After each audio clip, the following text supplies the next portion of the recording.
I'll probably always remember November the 5th, 2015. Not because it was bonfire night, but because that was the day that my wife got her diagnosis of breast cancer.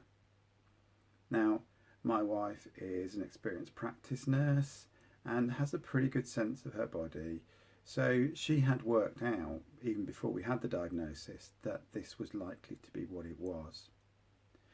What's really struck me since that day is the number of times my wife has wondered about why she got breast cancer. What was it that caused it? Was it the fact that she had the odd glass of wine? Was it because she didn't exercise enough? Was it some other factor? And at the heart of this thinking is the idea that when we're confronted by something like cancer, there must be a cause. Something must be causing it. And I think that's a really common way of thinking. And what I'm going to encourage you to do in this video is to think differently, and in particular to think systemically. So if we recap on what I've talked about previously about roles of theory, what is the aim of theory? And I'm going to suggest to you that theory has three main aims, and I've talked about two in previous sessions that I've talked about this.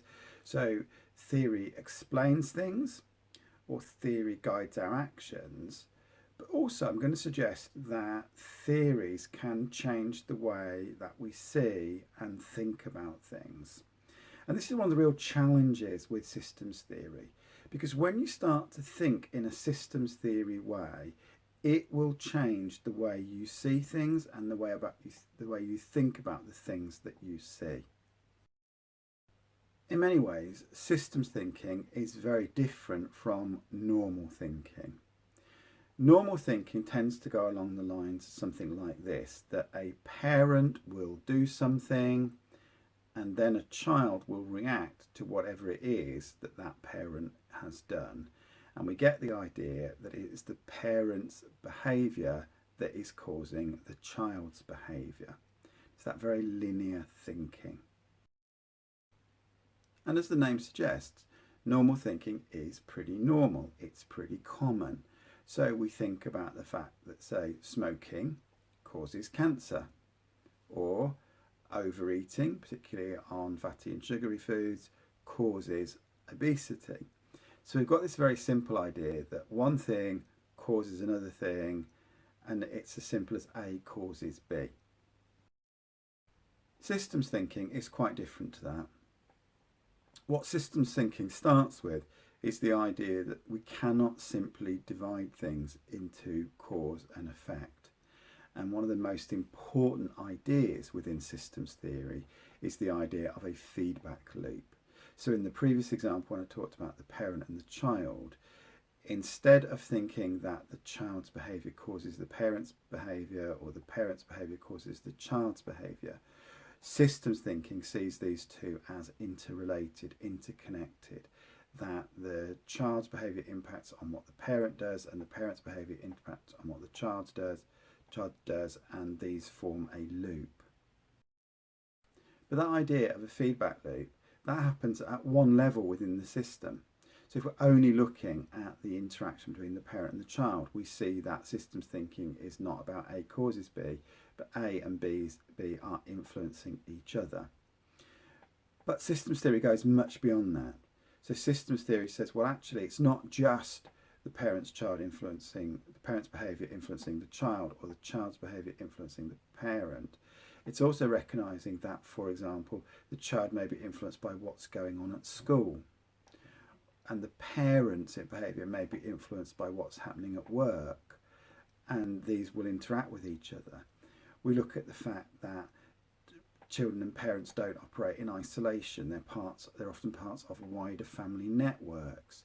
So we need to take in the wider family system and look at the way that's influencing the behaviour, and that's influenced by the behaviour that's going on with the parent and the child. And then finally, this is happening within a community level. So we can see that if we think about it, we also need to factor in what's happening in the neighbourhood. So you can see the way that all these different levels interact with each other and interact with what's happening for the parent and the child. And this is really the heart of systems level thinking. So let's take this into social work practice. What does systems theory mean for social work practice? I think the first thing and the most important thing is social work is by definition social work, and it's the idea that you see the person in their environment. People don't operate separately from their environment, they are part of the environment. You also get this idea that within systems theory we're not really looking for causes, we're looking for influences. We're considering what influences the behaviour, not what causes it. Thirdly, we're looking at the way that problems map across whole systems rather than just focusing on one part of the problem. We're looking to map out how that affects very different areas of the system, very different parts of the system, and how that gives us choices in what we do.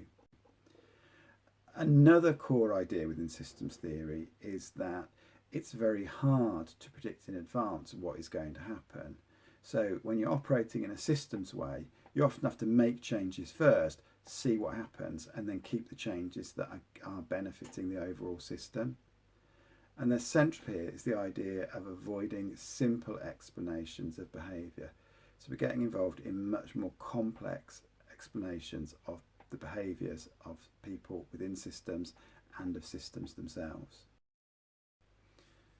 So in conclusion, let me start with a very blunt admission here. This is a very basic, very simple introduction to systems theory.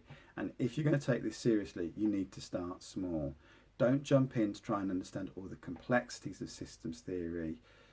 Learn to see little bits of systems. So you can, first of all, the simplest advice I can give you is learn to see systems, not just people.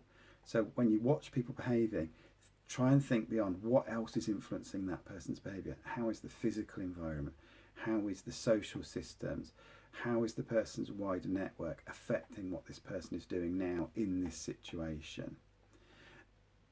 A really key idea, and it's an idea that certainly I've incorporated very heavily in my own social work practice, is the idea of finding a difference that makes a difference. And this is based on the work of Bateson, who focused on communication, but I think it's a very fundamental problem-solving approach.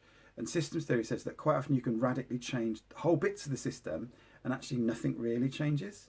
The problem still exists. Sometimes you can make one small change, and if you can make that change to the right area at the right time, the results can be fantastic. And then finally, I'm going to say this with all theories. Look, I've given you a little bit of a flavour here, and frankly, you can take what I've said here, you can do a little bit of reading, and it will improve your social work practice.